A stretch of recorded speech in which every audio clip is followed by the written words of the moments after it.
the Empyrean Deck is, it's a model of spirituality. It's a model of what it means for us to pursue religious or sacred or a sense of wonder and awe, anything that's of intrinsic value.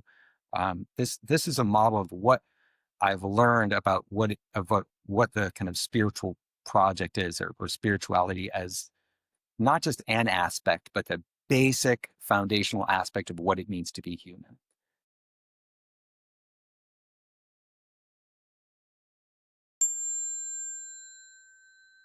Hello and welcome to New Earth Awakening. Today we'll be talking to Asher Walden, who has been studying religion, philosophy, and psychology his entire life and spent years as a Zen Buddhist monk, a college professor, a truck driver, a husband, and a father.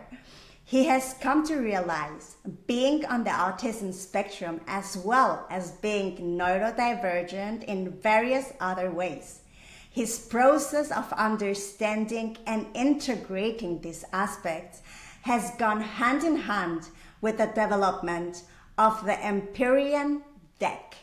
We'll be talking about his path, meditation, neurodivergence, the Empyrean Deck, and how this ties into spirituality and the ascension process that we are going collectively through right now. Asher, welcome to the show.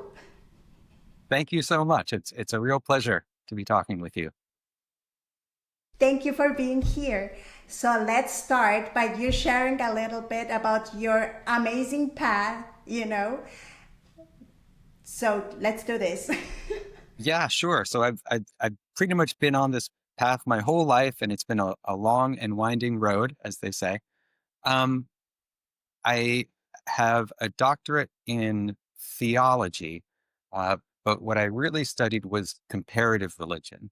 So I did really deep dives into Christianity, Buddhism, Taoism, and Confucianism, and I also have sort of thinner, less deep, less comprehensive familiarity with other world religions and indigenous and native traditions. These are things that I'm sort of familiar with, but I certainly wouldn't consider myself an expert on some of those. And as I studied, I was always doing experiential learning as well, right? As you mentioned, I was a practicing Zen Buddhist monk living at Zen centers for about 6 years altogether. And I'm always going on retreats. I go on Ignatian spirituality retreats. That's one thing that I think is really, really effective. Plant medicine ceremonies, anything that I can learn about. Anytime I have an opportunity to speak to someone who is kind of an expert in their field, their technique, I guess, their practice. I just love seeing the different paths that are out there. And so my journey, my practice, my goal, I guess, has been twofold. On the one hand, to gather together the wisdom of these traditions.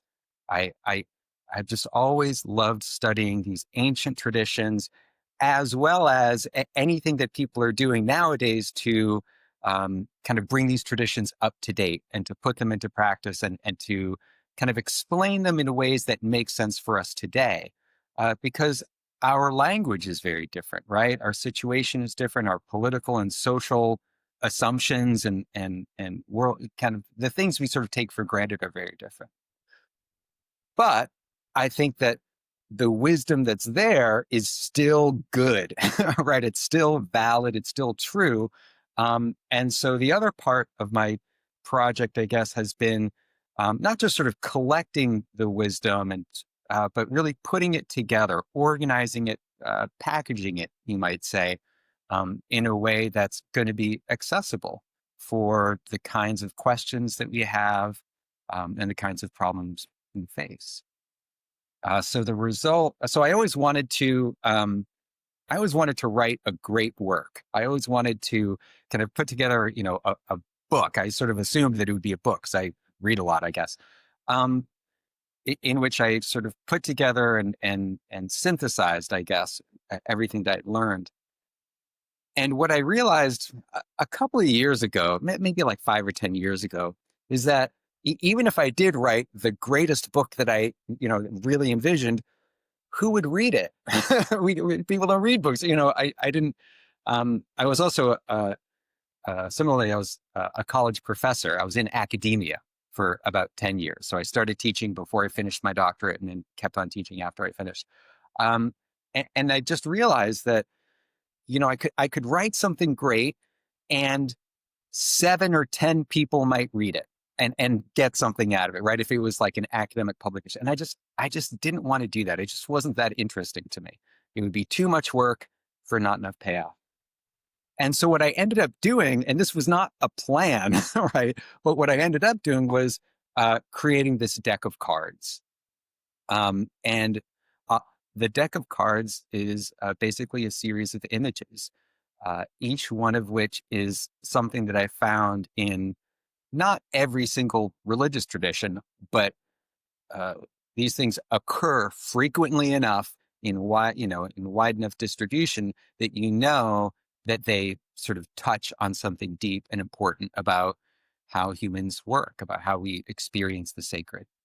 And as I compiled the list and I started working on these cards and started putting it together, I found that there was a pretty straightforward way to organize these things based on, again, things that I'd been studying. So, in particular, the Enneagram.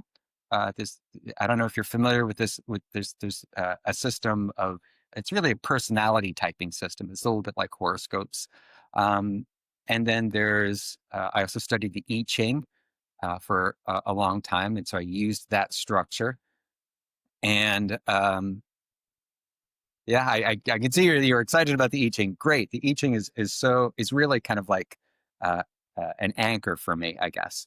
So I've got that. And I basically just put these things together in a way that I found made sense and that was sort of intuitive, and that covered the bases. Because as I was doing this, I really wanted to make sure that I was getting it right. I really wanted to make sure that I had all of the basic elements that we need in order to, fulfill our destiny, right? To accomplish our kind of soul's work right now in this lifetime. Um, this is sort of a tangent, but I think that not everybody fulfills their soul's mission in this lifetime. Right? Not everybody succeeds. Um, Depending on, I think that's just sort of patently obvious that some people's lives are just failures. They're moral, creative failures, right? And maybe they live a long time, and maybe they have a lot of money, but they don't contribute anything. They don't build anything. They don't accomplish it. They don't find any sort of peace in this world. Maybe they'll do it in some future lifetime. I don't know. But I think that I do think that we are on a mission. I do think that we that the spirit that is embodied in all of our lives has a direction, has a something like a goal or something like an outcome that it's pursuing, um, and and that happens whether or not we're aware of it. That happens whether or not we um, uh, are are are doing it well. It happens uh, eh, whether or not we have made it an intentional effort to kind of further that process. But if you have made it or made it a goal in your own life to kind of pursue those goals that seem to have been set for us since before we were born, right? If you want to do that, if you want to kind of accomplish your soul's mission, there are many tools out there to do it. It's actually not that hard. There are many resources, and I think that this world, is just filled with such abundance. Um, but it's, sometimes it's hard to find. So yeah, I've created this deck, and it's one among other resources, and I think it works. And the reason I think it works is because it's a system. It's because it's a language in which you can say everything that you want to say about what you're experiencing, what you're undergoing, what's important to you, what's important in in our lives as humans, because we're all human, right? We're all sort of built the same way. So if you're human, you chances are you have these needs you have nutritional needs, you have relationship needs, you have maybe career or achievement needs. We all have these things that we need to do. Um, and whatever it is, however you phrase the ultimate goal of human life, whether it's ascension or enlightenment or salvation, you can't get there without addressing all of those pieces, right? You cannot succeed unless you have all of the equipment, right? Unless you have all those ideas. So again, where you get them from is sort of up to you. How you put them together is sort of up to you, but you have to have those pieces. And as long as you have all those pieces, and as long as you know that you have all those pieces, then you have what you need. Your soul is getting all the nutrients and the kind of environmental conditions to grow and to develop and to transform into whatever it's transforming to next. Maybe I should stop there because you have an actual question. I just go on and on, I guess. Yeah, okay. So the anagram, we had a guest on this show. I'm gonna link the episode. He's explaining the anagram. He works with that. It's like these 9 personality types. But maybe for the audience, can you explain the I-Ching Chinese? Yeah, sure. The I-Ching is this ancient book that is really a divination manual. That's basically what it is. So they were, in the ancient world and in many parts of the modern world, there's a number of techniques that, throwing bones or looking at organs, right? Or throwing runes or Leaves. flipping a coin, right? That we use. And these are not so much techniques to read the future or predict the future. They're basically pattern recognition. In other words, the people who use these techniques are really, really good at seeing patterns and sort of giving them names, right? You sort of catalog the patterns, catalog the kinds of things that happen again and again and again, and can say something about what are the environmental conditions, what are the political conditions under which these things happen, looking at the patterns of empires rising and falling, patterns of success and defeat in warfare, success and defeat in personal projects. And really, it's just like sort of looking at the weather, right, or looking at how crops grow. If you look around in the world, these patterns happen. So one of the earliest, I guess it's an early compendium or collection of patterns, is called the I-Ching. And the I-Ching sort of combines a numerical system with a set of ideas or patterns or archetypes of things that sort of happen again and again. And there was a very famous translation. I wonder if I have it here. Yeah, I have it right here. This is the Wilhelm Bell. Yeah, you have the same thing. Yes, it's the same thing in German. I have the English translation of the German. And Carl Jung wrote a famous introduction in this book because he thought, yes, this is what I've been saying all along, right? It's the archetypes. Unfortunately, this thing was written 2,000 years ago, and so even if you read it in translation, it's sort of hard to get what's going on in it.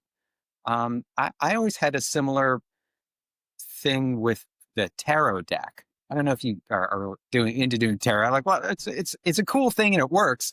Right. I've got like 3 or 4 tarot decks over here too, but it's the same problem, right? The tarot system is a system that was written and developed, over 100 years ago. And it was like the Chinese system, like the I Ching, it assumes familiarity with a certain set of cultural ideas, a certain set of kind of projects and aims and idioms, and just sort of ways of thinking, some of which really do require a couple of years of scholarship, right? If you really want to get good at the tarot, you either have to study astrology, Kabbalah, some Christian alchemical stuff, or you just Numerology. have, you're right, and all of it, or you have to just make it up as you go along, which works pretty well for some people. So yeah, so using these systems and thinking about how these systems work as kind of archetypal patterns and ways of organizing intuitions. That's really what it is. Because the reason all of these things work is because we have these kind of raw intuitions about what's going on around us. Simple pattern recognition. But the better the language you have to use to give voice to your intuitions, the more kind of uh, um, differentiations, distinctions you can make between things that are very, it's like how many color words do you have? How many different words do you have to name different kinds of colors?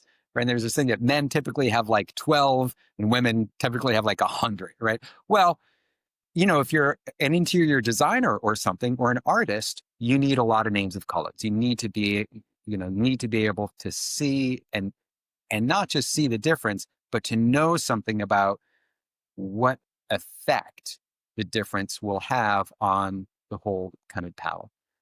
So if you've memorized, not color words, but memorized 64 different patterns of human relationship, well, that's what the I-Ching is.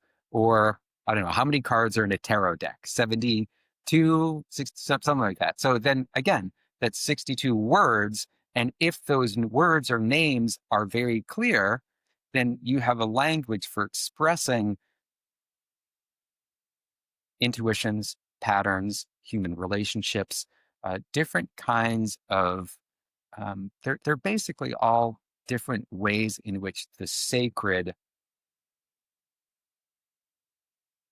manifests, different ways in which the sacred overflows from the natural world, overflows from the unconscious into our conscious lives, either because they have something to say to us, great job, or terrible decision, you should not do that, or this is something that you are not paying attention to that you need. There's different kinds of things that these things say to us when they appear, but they usually appear because or at least this is what Jung thought, right? Jung thought that they appear because there was some kind of imbalance in our lives. There was something missing from our lives. There was something that was some kind of tension, and that was causing a blockage of energy. And that energy goes somewhere. And where does it go? Well, if it's not flowing into your life in the way it's supposed to, it's going to flow into your life in some other way, which may be more or less destructive. But it will be sort of loud enough and irritating enough, like an alarm saying, look, pay attention to this. This is something that you need to address in order to kind of correct your energies. So I think this is sort of like a long way of, maybe I can sort of circle back to the I-Ching. These divination techniques are really ways of learning a language and then applying that language to as ways of analyzing or describing things that are happening in your life. Right? Things that are happening in your career, in your relationships, things that are happening that in some way are either forwarding, manifesting your soul's growth, or are blocking or interfering with whatever it is that you need to move forward.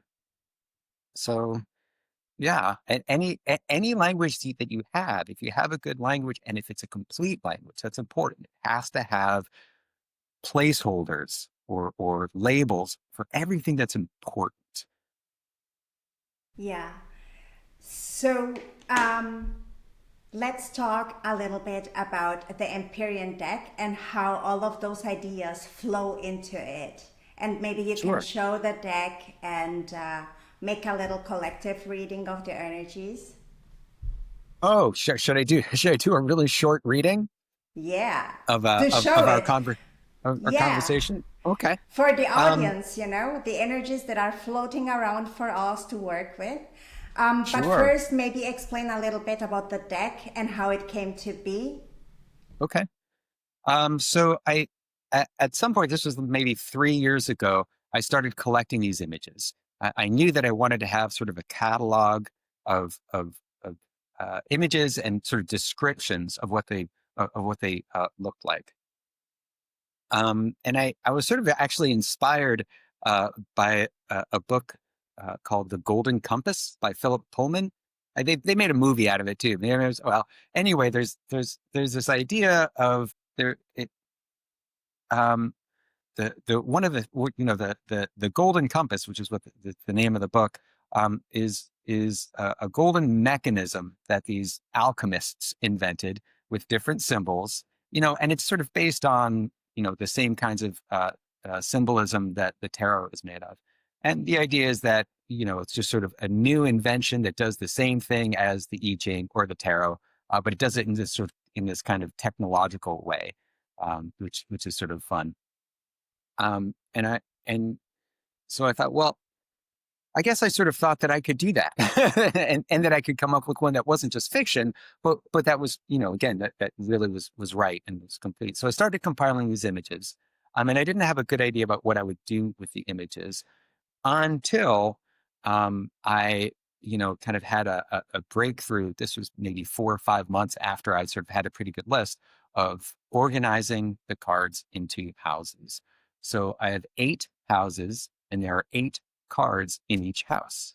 That's the basic principle.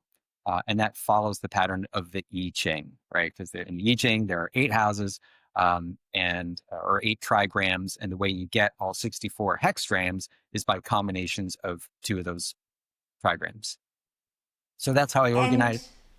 sorry, the 8 houses are there. Are they also like in the I Ching with these archetypes of the father, the mother, the giver, the receiver, etc.?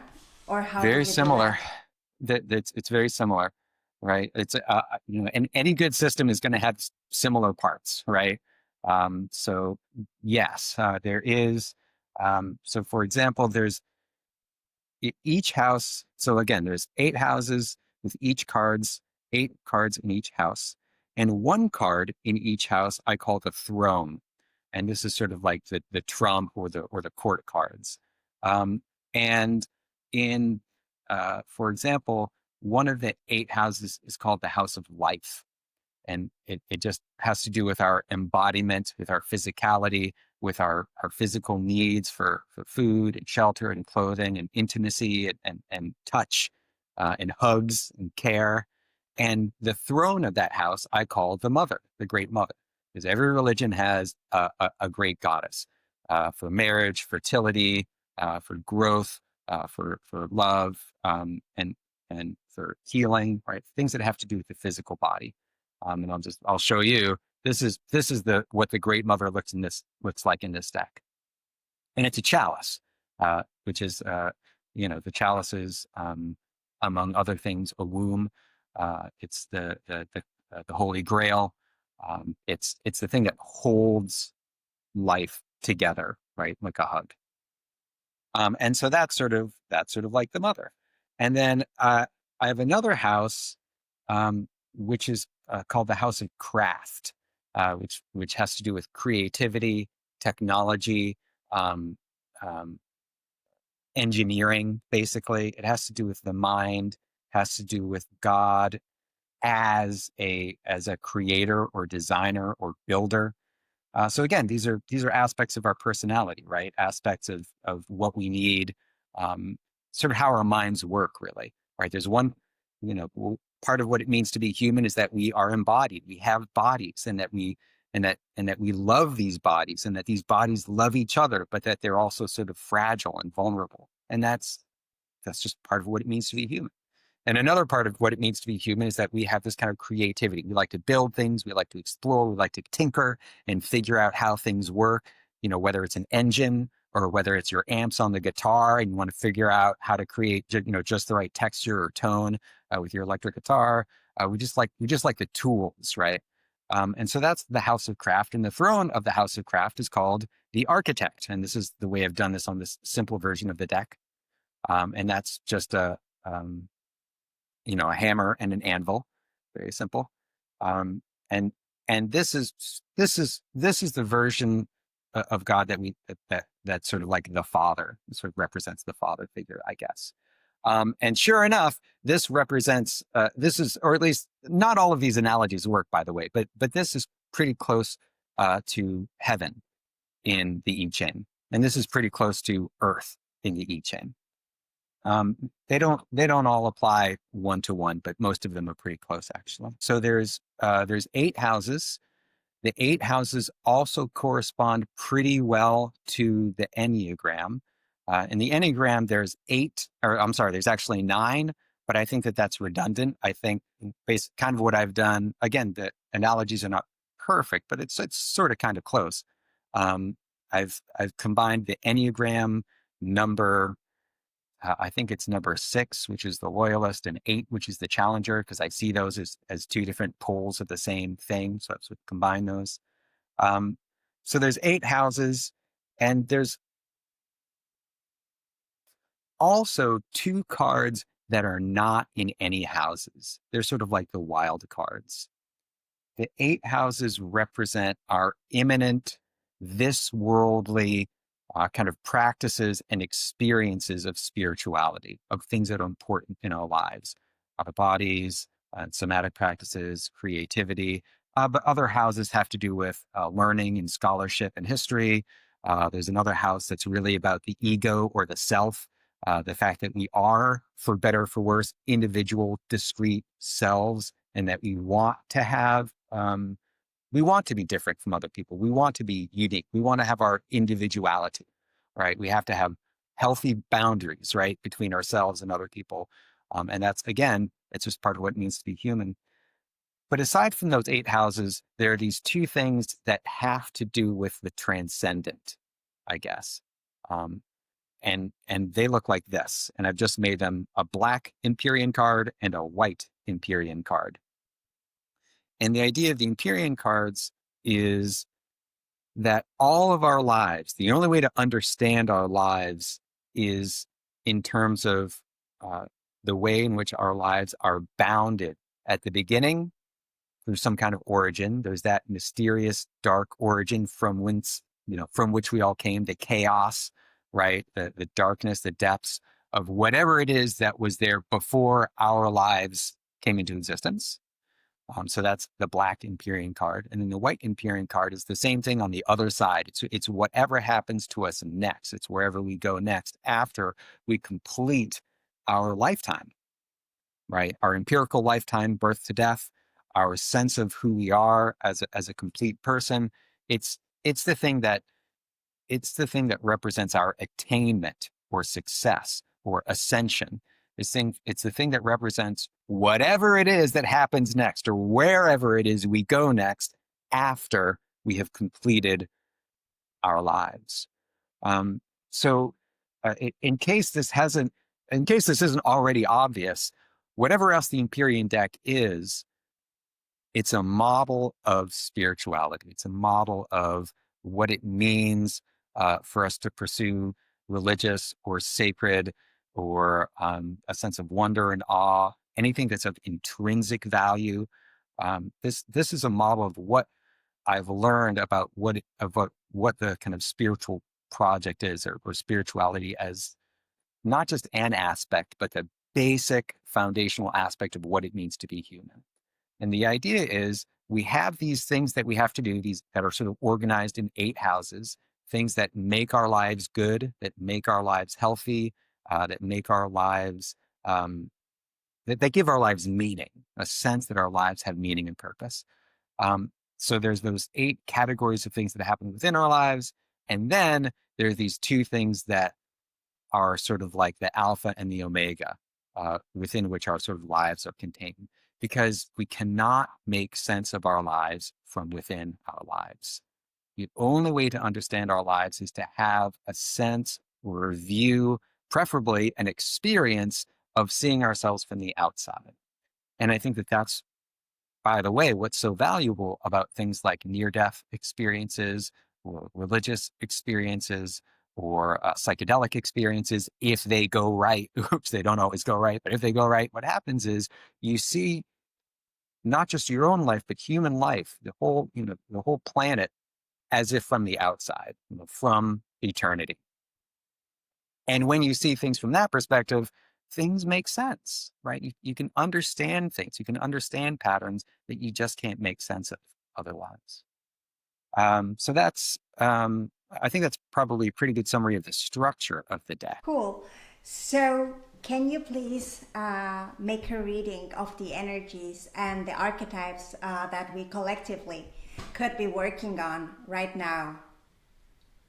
Or Sure, whenever the person is watching, you know? sure. I can do a quick reading.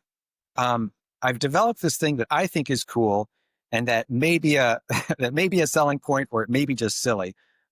You can read the cards like a tarot. You can do a spread, or you can use dice.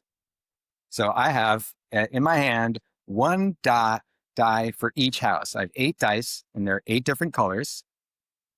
And then I also have a coin, which has a heads and a tails, each of which represents one side of the Empyrean, either the black Empyrean card or the white Empyrean card, right? And so what that means is if I collect the whole thing in my hands, instead of doing one card at a time, I can do a spread. And not only can I look at which cards come up, I can also kind of look at the pattern. And this is another kind of traditional things about throwing bones. You don't just look at kind of how they land, but where kind of what the constellation is. Does it sort of look like, does it look, does it look like an animal? Does it look like a prize? Does it look at, and again, this is just a way of kind of accessing our intuitions. So I'm going to go ahead and do this, and I'm not going to do a whole reading because that takes a little while, but maybe I'll just pick out a couple. So I have my dice in the front, I'm here. And I'm just going to show a couple of cards. So what I can do is, based on what number comes up in the dice. So for example, this is an orange die that came up with the number 5. And the cards are helpfully color-coded, so I don't have to work too hard to find an orange card. And I just look to see which one is the number 5, which in this case is this one called Hope. I've called it Hope. It's the rainbow. It's it's just a very simple rainbow. And the idea of hope, just to summarize one way of getting at it, is to say that some pleasures are more pleasurable when we wait for them. And this is actually something that's straight out of empirical psychology, that there's something about waiting for something, about an expectation that something good will come, to that anticipation, that makes something special, right? That gives it that flavor of the sacred, that gives it something. It's like we don't even know why, right? I mean, maybe there's some evolutionary reason, but in terms of how we experience things, knowing I have this ticket that I'm going to go on, or I've made reservations to this restaurant that I'm really excited about, or there's something about that gap between knowing that something's going to happen and when it actually happens that charges it, that gives it this extra charge, that gives it this extra energy. And I guess sort of the drawback of that is that you don't get it right away. You have to wait. So I have on the card, it says the main thing is hope. And its principle is waiting. You have to wait for it. So that's also written right there on the card. And the other thing that's written on the card is promise. It's as if someone has made you a promise, and you know that the promise is trustworthy, right? The universe, if you want to say it like this, has made you this promise that this good thing will happen, and you just have to wait for it.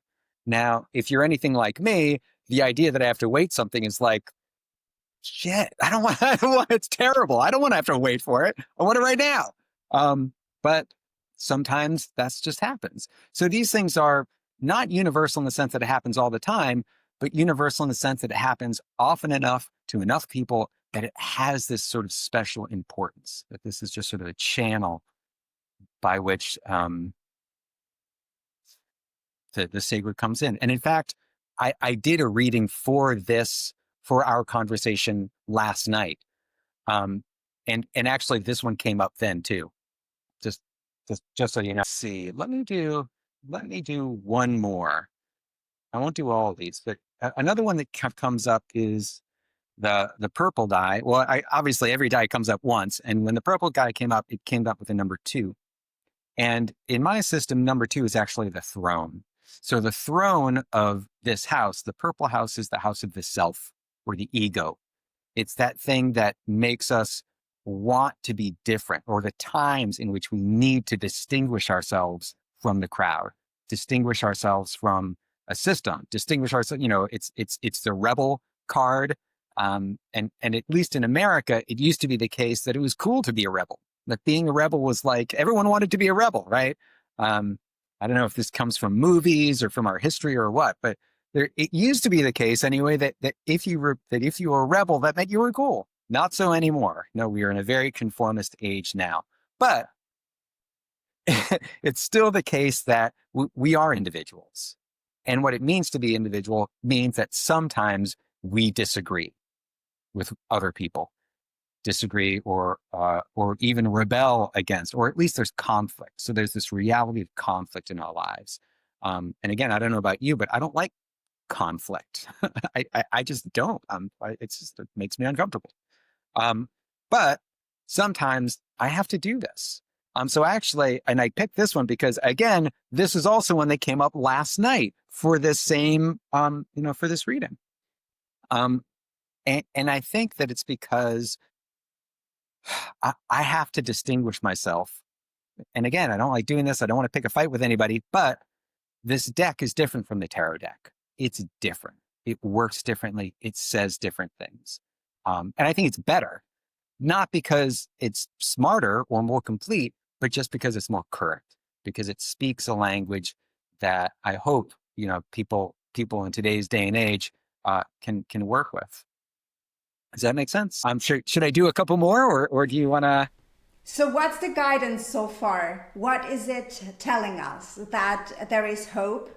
We're waiting for something amazing to pop up that the universe is sending us already, or has been sending us, and that we're now ready to receive, and that there may be dissonance popping up that we need to know that this dissonance is only there to help us grow, to evolve, because there is the hope card, right?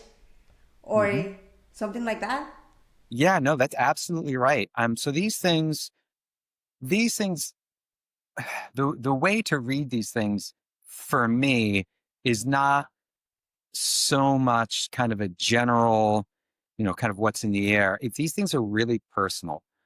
In other words, if you want to know, what the meaning is of hope in your life, the true meaning of this is whatever it is in your life that you're waiting on. Right. So anybody who's listening to this, the thing to do first of all is to kind of go inward, right? That's what these things are for, to reflect on your own consciousness, to reflect on your own experience. Say, okay, what is the thing that I'm hoping for? What is the thing that I'm waiting on? So you could read it as an assurance that it will happen, whatever it is that comes to mind. But this doesn't necessarily mean just everything that you want will come true, right? This isn't like a universal wish fulfillment card or something. It just says that there is something that you're waiting on, and that experience of waiting, to some extent, whether or not it actually happens or not, but that experience of waiting something is important or meaningful right now. Right? So it's just a pattern. And so when you put that side by side with the tyrant card, I'm holding up the die, but obviously it's the card. What that says is, that these two things sort of are going together, that there's some kind of internal relationship. What is that relationship? You got to figure that out for yourself in your life. You say, well, wait, there's a relationship between what I want and my willingness to be the enemy, my willingness to be the bad guy, my willingness to disagree, my willingness to start some conflict, right? So again, what that looks like in your life is really up to you. I will also mention, just for this reading in particular, the way that the Empyrean, the coin works, right? So for every coin, you're either going to get a white Empyrean card or a black Empyrean card. In this roll, I actually got the black one. And the black one generally means, for me, that this is something, there's a couple different ways you could read this. One way is to say that the black Empyrean card represents something that's sort of happening to you, and that you're sort of passive, and that you're sort of in a receptive role. And that the white Empyrean card says that this is something you have to do, that this is an effort that you have to make to kind of reach that goal, to transform, to win, to succeed, to learn, whatever it is. It's something you have to do, but that the effort sort of comes from within. And there's other ways to read that, but that's usually what I do with these two things. So in this case, and again, this is what happened last night when I did this roll. It's not something, in this case, for this conversation, at any rate, it's not about something that I have to do or something that I have to accomplish. This is just something that happens all by itself, for better, for worse. That the sort of the energies or the entropy is just sort of going in this direction. So it's not necessarily describing what's happening in my life in general, but it's describing what this reading is about, what this reading is describing. So the question that you posed, basically, the energies of the question. Sure. Talking about this conversation, talking about how it will be received, I guess, by you and by your listeners. It's not something you have to do. It's not something you have to attain. I just have to kind of show up, and whatever happens, happens. And so that's more like a trust thing, I guess.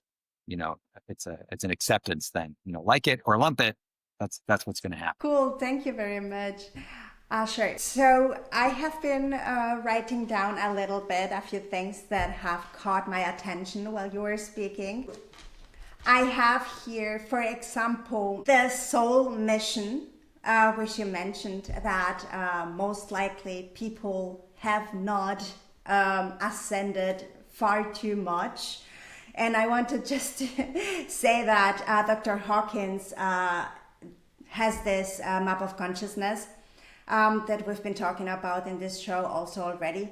And that there is this book, Power versus Force, for example, that people can look into to see how you vibrate, basically, and there is numbers to that. And so he tends to say that in the normal life, or like overall, looking at this, people tend to ascend only like 5 points in their whole lifetime. And if you look at the map of consciousness, you see that it starts by 0 and it goes until 1,000, and shame being the number 20. So it's like there is a lot, of air, let's say, and 5 points is not that much. Just to say that, I get the idea what you're talking about. You know what I mean? So let's dive into exactly that, because there is also this basically non-duality kind of way of seeing things, where that in this universe, or basically in this world, there is the concept of duality that was put in place for us to be able to learn our life lessons a little bit quicker. Because I don't know, at least in my experience, it was going from one to the other and bumping my head left and right, so that I would be enabled eventually to come into this place of balance, harmony in the middle, kind of. So, which also ties into this that you've spoken about, this victim mentality kind of thing, that things are happening to me. Oh my gosh, why is this happening to me? Or being the creator, this is happening through me and as me, So, and also tied into what you already spoke about, which is basically the ego, and there is in Buddhism, um, they have been doing a lot of nice things, let's call it that, about the ego, and realizing when the ego is in this kind of victimhood mode, or however you want to call that. And there is this book called No Self, No Problem that people can look up. And this is basically a book based on how Buddhism has been saying since forever what neuro science is catching up to right now. So I've said a lot, but I'm sure that you are able to say what's your take on that? Yeah, sure. Well, I've got a couple different takes on a couple different things you said. The first thing I'll mention is one of the cards I just rolled now is a blue 5, and that comes up with. Are you ready for it? Yeah.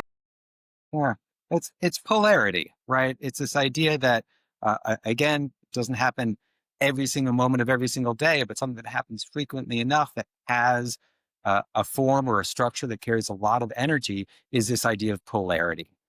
And polarity, it's not, I think there's a lot of ways that people talk about this badly in terms of good and evil, or being active and in control versus being passive and being a victim. It's really not. I think that those are, at best images or symbols or kind of simple pictures of what this thing really represents. Um, and and this is just sort of one of those things that you sort of know it when you see it, right? That things do have to be in balance. So the way the world seems to work is that there are these two counter processes of order or synthesis or harmony, or things kind of lining up in ways that seem aesthetically pleasing, beautiful, harmonious, balanced. Whether we're talking about balance in a society, whether we're talking about the balance of light and dark in a painting or in a household, how your interior decor, whether you have a good balance, right? There's ways in which we recognize immediately when there's a good balance, when things when things are sort of in harmony, and things can get out of harmony. So one of the things that's really important, just for example, is the balance between when you're in control and when you're not in control, when there are things that you have to do, and when things will go better if you uh, lay off, if you back off and let it happen by itself. Because oftentimes we think we're in control and we're just interfering, right? We're just messing things up. And so that's sort of a pattern that we recognize. Know when to hold them and when to fold them, right? When to do your thing and when to hang back and wait for a more opportune time. So that's, again, it's not everywhere all the time, but it's something that appears often enough that when we experience it, just like the waiting card or just like the tyrant card, when is the time to be the enemy? When is the time to be the bad guy? So all of these sort of divination methods or oracle methods, again, it's not reading the future, it's reading the present. It's seeing the patterns that are going on around you, to the extent that the patterns that you witness around you are reflections of what's going on inside you, right? It's the microcosm as a reflection of the macrocosm, and vice versa.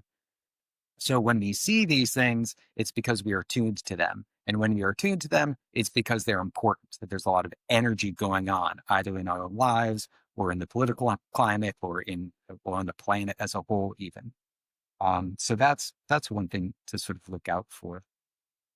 I guess the other thing I would say, um, just briefly, and in terms of how I've understood this in terms of the deck, is just to point out that the house of self, right, the tyrant, is one of 8 important aspects of our consciousness, one of 8 important aspects of how we live.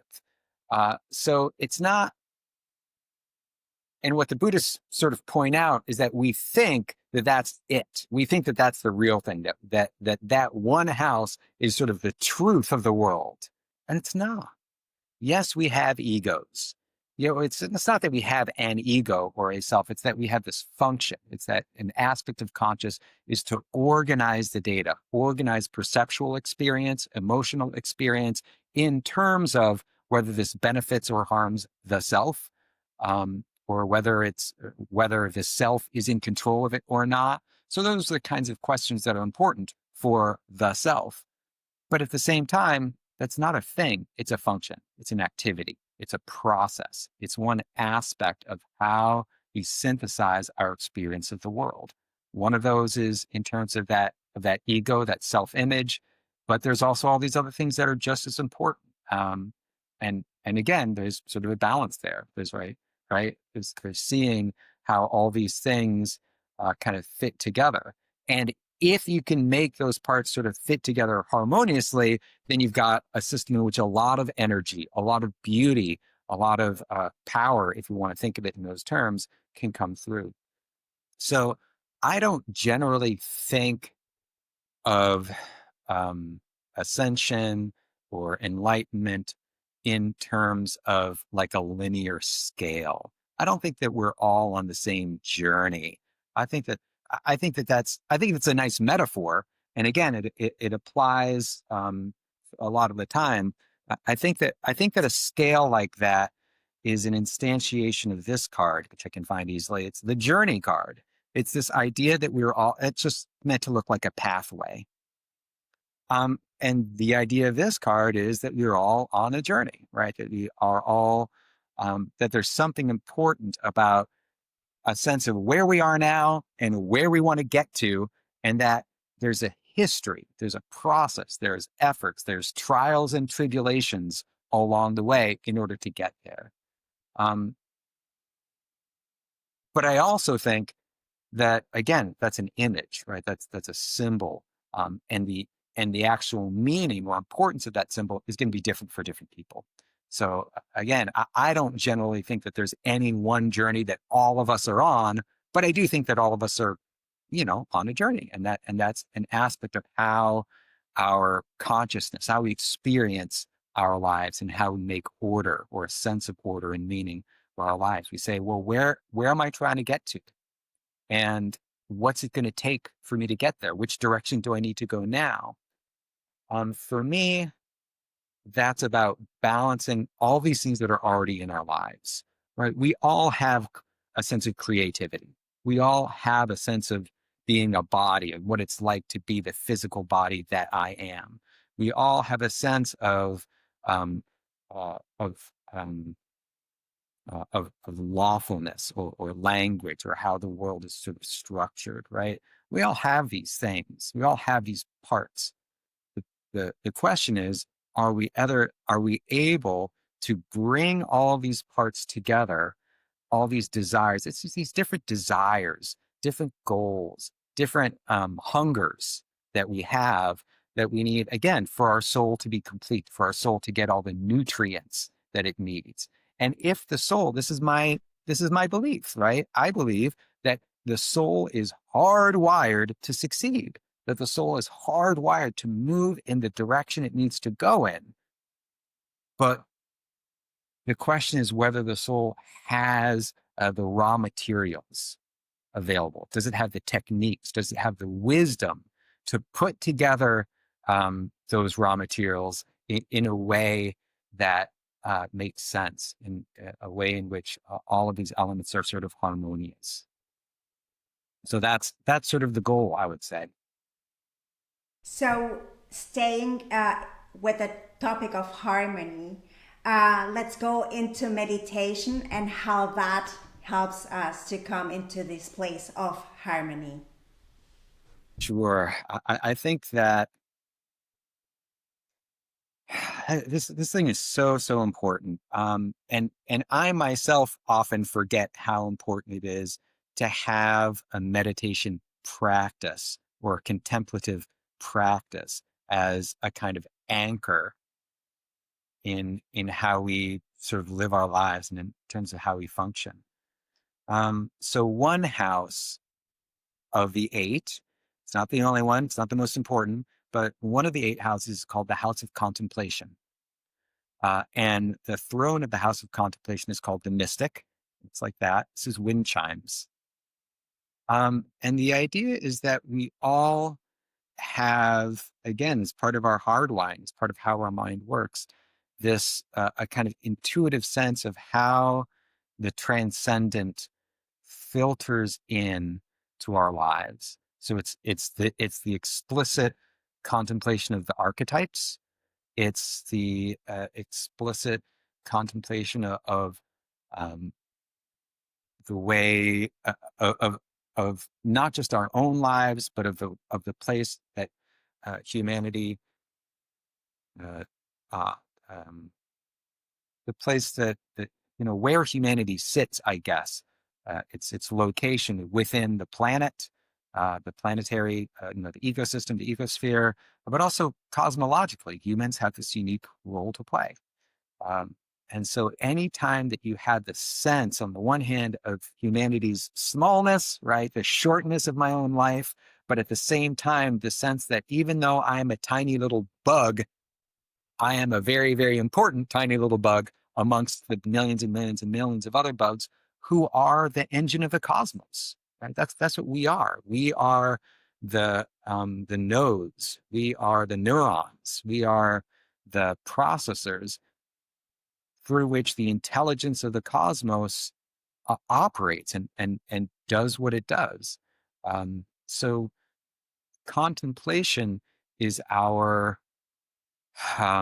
is sort of the practices that we use to attune ourselves and to sort of clarify the water, clarify our consciousness in such a way that all these other houses can kind of settle and find their places. So for me, that's sitting meditation. For me, that's going on long walks. For me, that's using the cards because the cards have this, I think, have this deep contemplative dimension.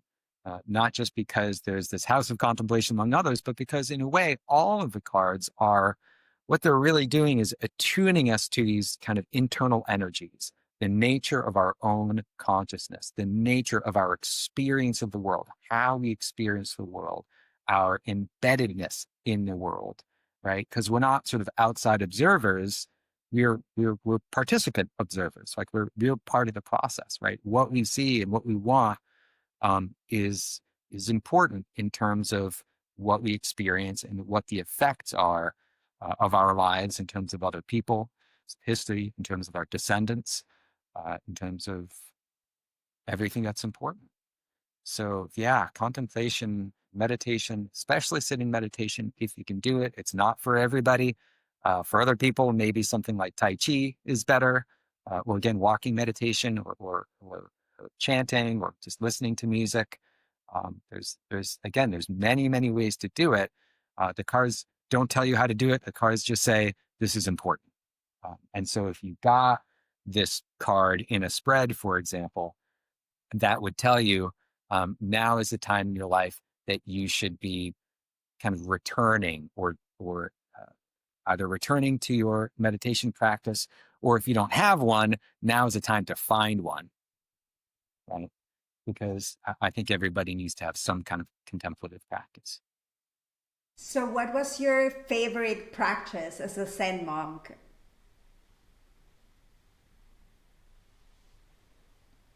I guess my favorite thing was actually walking around in the woods, where I was staying. There was I don't know 40 acres or something of public land, and there are paths. And every once in a while, I would just it was large enough that you could get yourself turned around. You could go out, especially on a cloudy day. You could go out and sort of and I would sort of trick myself to getting turned around and get myself lost, and then I would try to find my way back. Um, and sometimes it took me a while. Sometimes it's not that big a space, but sometimes it took me an hour or two to figure out how to get back to the Zen center. I would say that was one of my favorite things to do. Awesome. So, being in contact with Mother Earth, did you take your shoes off? I didn't, because it was, it was pretty rocky, and pretty buggy. So I did not take my shoes off. But other than that, yeah, I was out there in the woods. I was out there, far away from, you know, landmarks other than, this path that was, sometimes it wasn't even clear if it was really a path. It was just a deer trail or something. But yeah, for me, there's something really marvelous about being outside, being in nature, being, smelling the dirt, smelling the trees, the moisture. Wow, awesome. So let's dive a little bit, roll back into neurodivergence, because that Hmm. played a role while you were, yeah, coming up with the Empyrean deck in the first place, right? Hmm. So, can you please let us know a little bit about this journey? Sure. So in some sense, I've sort of been studying this stuff and learning about this stuff for a long, long time. And I always sort of wanted enlightenment, right? I always had a goal in mind. I wanted to have that experience of understanding whatever it is that people suddenly understand when they get enlightenment. Um, and I didn't really know what that would look like. And I did never really get it at the Zen Center. And I didn't quite get it at divinity school either, although these things were both kind of valuable and important. And so, yeah, it was only about 3 years ago that I started kind of focusing and channeling what I'd learned, what I wanted to accomplish into the deck. And around the same time, sort of coincidentally, was the time that I started to realize that I was autistic. And I didn't really have that language. I didn't really understand anything about autism. I guess I sort of assumed that, I associated it with people who I had known with sort of moderate to severe learning disabilities. I assumed it was something that you could sort of see just by looking at people, right? Which is what a lot of people assume about autism or other learning differences. Um, and and a couple of things happened. One thing was that my daughter was actually diagnosed with autism, right? This was something that was noticeable enough or significant enough that actually getting her that diagnosis was important for her schooling, for her experience at school. And around that same time, my wife was sort of my wife is sort of ahead of the curve compared to me on this stuff, but she was recognizing her particularly ADHD, but also some traits of autism as well, because these things are like, they sort of overlap. They tend to go together. Um, and so she was, like I said, ahead of the curve on me. That, and then I was talking to my parents, my mom and dad, and letting them know, oh, my daughter's been diagnosed. And my dad said, yeah, I think I'm autistic too, actually. And I thought, obviously you're autistic. He's a computer programmer. He has like no friends, but he's like totally content to be, writing code and doing his engineering stuff, doing math and, playing video games. And he's, successful at doing that because that's all he does. Right. And he's good at it. Um, so that was the time that was like, and I've always, really identified with my dad. I thought, my dad and I have a lot in common. We have the same sense of humor, same ways of talking. And it was really only then that I was like, oh, wow, maybe this is me too. Right. Um, and so there was a period of, a couple of months, couple of years really, where I'd been sort of noticing things about my life, noticing things about my past relationships, reading, obviously, because I read a lot. That's sort of how I learn stuff, which is not at all a symptom of autism. Anyway, I was sort of, it became a special interest of mine, essentially, to kind of learn about neurodivergence and to sort of theorize, kind of understand the patterns. Um, and so that was happening again, coincidentally at first, at the same time that I was developing this deck. And at some point it struck me, there's like literally nothing more neurodivergent than that you can do than design your own deck of cards that summarizes a religion, right? It's like, this is obviously a very sort of specific thing to do. And so when I put two and two together, then I started thinking about, well, what is it about the deck that makes sense from a neurodivergent perspective? And is this something that could be a benefit specifically to neurodivergent people? And I actually think so. Not that it's not that I particularly want to market this thing to and for the neurodivergent community, although, the neurodivergent community is already into tarot cards and already into games and already into astrology and this sort of thing in general, because institutional religion, specifically because it's institutional, is for neurotypical people, right? Institutions just are ways of organizing people that make sense to neurotypical people, right?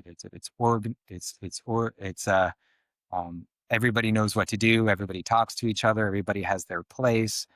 Everybody is sort of an insider if you sort of accept your role in the institutional hierarchy. And those of us who are neurodivergent do not want any role in the institutional hierarchy. That's not what we want. We want to be able to do our own thing. And if we can do our own thing and get paid by the institutional hierarchy, then great. But what's really important to us is being able to sort of be left alone so that we can do the things that we're good at, whether it's studying religion or whether it's math or music or engineering or art, whatever it is. We just want to be able to do that. And that means sort of getting away from people sometimes. So the other thing that I know that's true from my own experience of neurodivergence is just the general observation that all of those other people don't make a lot of sense, right? I've often had the experience of just not understanding why people do what they do, why they make the choices that they do. This is everything from the idea that you would want to work in an office, which sounds to me like some kind of hell. And my experience of working in an office is that it was sort of a kind of hell. Um, I don't understand small talk. It seems really, really boring to me. I don't understand the particular ways in which people value money and status and property and physical possessions like cars and clothes. There's some of that sort of makes sense. There's some of those things that I sort of like and I'm interested in, but not nearly to the extent to which it's sort of important for kind of neurotypical culture. So I always felt like I didn't understand, there's some extent to which I just didn't understand what was going on around me. And I think that this for me was really the fuel, and a lot of people do this, right? People like Jung who just want to understand how people work because they don't know how people worked. I just have this sense that people are very, very confusing. So what did I do? Well, I studied religion. I studied psychology. I studied these things that would help me understand what it meant to be human. And so in some ways, the deck of cards just is a curriculum in how to be human and what it means to be human. Well, being human means you have these kinds of desires. You have these kinds of interests. You have these kinds of experiences that you need to have in order to feel fulfilled. And some of those things are very natural for me, like within the houses. The house of contemplation is very, very easy for me. I get this left, right, up, and down. But then there are other houses, like, for example, I'm going to show you the house of this house. This is the champion. This is the throne of the house. This house represents competition, success, attainment, action. It means kind of setting a goal for yourself and going out in the world and doing it. It's like every cooking show you ever saw, every competitive TV show. It's about winning. It's about winning. It's about succeeding. And this is very, very foreign to me. This is not a house that makes a lot of sense to me. But I can understand it better by looking at the archetypes, right? By looking at the stories about what kinds of things are important for attaining the world, and just understanding that even for me, even for someone like me, who I hardly like to step outside my house unless I'm going for a walk in a nature trail. Even for me, it's important. Even for me, it's important that I set goals out in the world and that I be seen and that I be visible and that I compete with other people, and that I am able to show the specific ways in which I have my talents, my excellence, my virtues. So that's, again, it's part of being human. So I think that not not just a way of understanding spirituality, not just a way of understanding the sacred. This, for me, is a way of understanding what it means to be human. Whether you're neurodivergent or neurotypical, these are things that are important to everybody. Again, some things make natural, obvious sense to me, and some of these things are learning curves. And I think that that's why people's journeys are different, right? Because everybody starts from where they are, everybody starts from what they're already good at, and then they have to grow towards and into the things that are maybe make them uncomfortable, or the things that feel foreign. And so the the cards, and this is why it's so important that it's sort of a complete set. It shows you not just, it doesn't just tell you the things that you want to hear. It doesn't just say you're great, right? It says, well, this is what's going on. Here are the things that you're doing pretty good at, and here are your challenges. Here are your learning curves. In fact, I often find, and I've been doing readings either for myself or for other people, that the cards are sort of bossy. That the cards often will tell you things that you maybe don't really want to hear. And I think that that's important.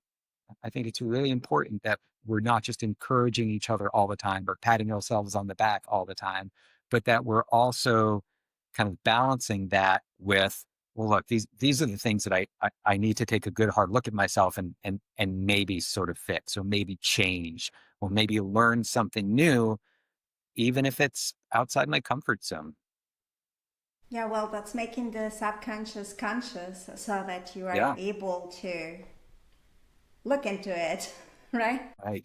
You can't do shadow work if you're not willing to hear some things that you don't really want to hear, that are not Exactly. flattering.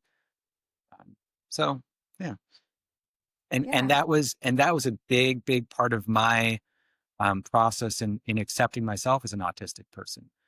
Because again, my experience of autistic people is that these people were unattractive, they're not cool, they're clumsy, and I sort of had to accept the extent to which all those things are true of me, right? Or that if or to the extent that they're true of me, that's something that I can sort of accept about myself anyway, because yeah, all those things are part of who I am. And so, like it or lump it, it has to be integrated. It has to be part of the picture. Otherwise, the picture is not going to make any sense, right? My life is not going to make any sense. So, circling back, I always wanted enlightenment. I always wanted to understand my true self. And actually, understanding that I was autistic was like enlightenment for me, because that transformed my self image, that transformed my understanding of why I am the way I am. Right? Suddenly, the way my mind works, the way I relate to other people, my friendships, my relationships, all of a sudden it's like, oh, yeah, that tracks. That makes sense. So that was has is and has been pivotal for me in my own journey. So know thyself. Yeah, that's right. That's it. That's the whole thing. And to close off, your highest vision for the new earth. My vision for the new earth. Well, this is okay. I can answer that question. It's not directly in the cards. I have this idea that humans participate in collective intelligences. I believe that there is such a thing as collective intelligence, and I believe that humans are already doing it in their networks, in corporations, sort of artificial intelligences. I believe that the real artificial intelligence, the real next step in evolution, is humans successfully pooling their experience of the world, pooling their knowledge together in such a way that we create a kind of collective intelligence that is orders of magnitude above what any individual human can know. And I think that technology is helping us. I think that our ability to communicate, to network with one another, right now it's very, very commercial. Right now it's very, very hierarchical. It's sort of controlled by businesses and governments, authoritarian governments in the East, or just corporations in the West. But I do believe that networking technology has the ability to catalyze, let's say, collective intelligence. And I think that, when it happens, and I think it's happening sort of as we speak, when we sort of combine the technology with our kind of ethical and spiritual vision for how we want to be, how we want the earth to look, how we want to function as a society. I think that there's a pretty good chance, again, maybe not in my lifetime, but there's a pretty good chance that humans will ascend to the real next level in evolution, which is not evolutionary in the Darwinian sense, but is really kind of orders of magnitudes. It's like the difference between life and inorganic matter. That's a major phase transition, or the difference between sentient life and kind of molds or something, or the difference between what it means to be a human individual and I don't know, being a tree, right? Not that trees aren't intelligent, just trees are intelligent in a very different way, right? The next level, right, is humans acting as neurons, as nodes in something much larger than ourselves. As I say, I think that we essentially have the technology. I think there's some bugs to work out. I don't know what the economics of it are going to look like. I don't know how it's going to happen. But I think when we combine a really practical and embodied spirituality with the ethical norms of sustainability, and maybe not democracy in the dogmatic sense of that word, and not in terms of sort of the nuts and bolts of how a society is formed, but a society in which everybody participates. Because you need all the neurons. Your brain needs every single neuron that it has in order to function as a brain. Just so, collective intelligence needs lots of humans doing lots of different things, sharing their knowledge with one another. Um, I think that's what the new Earth is going to look like. I do think that it's going to be something like a utopia, because we already have the materials, right? We already have the technology. We are already able to generate as much food, as much clothing, as much energy, as much clean water, so that everybody could be perfectly happy here on Earth. What we don't have is a good distribution method, right? We don't have a system by which the people who need it get what they need. So I think that's an intelligence problem. That's just a collective intelligence. We need signals that say, well, we need to move this food from here to there. Done. Make it happen. We have the technology, we have the energy, we just don't quite have the right organization, right? We don't quite have the right structure or the right philosophy, maybe, for thinking about how to make it happen. So yeah, for me, the new earth, the new world really is right around the corner. Um, I don't know, like I said, I don't know how many of us will make it there, how many of us will live to see that, but I don't think it's that far. I think we have the technology. Thank you, Asher, for being here. Thank you so much. It's been a lot of fun.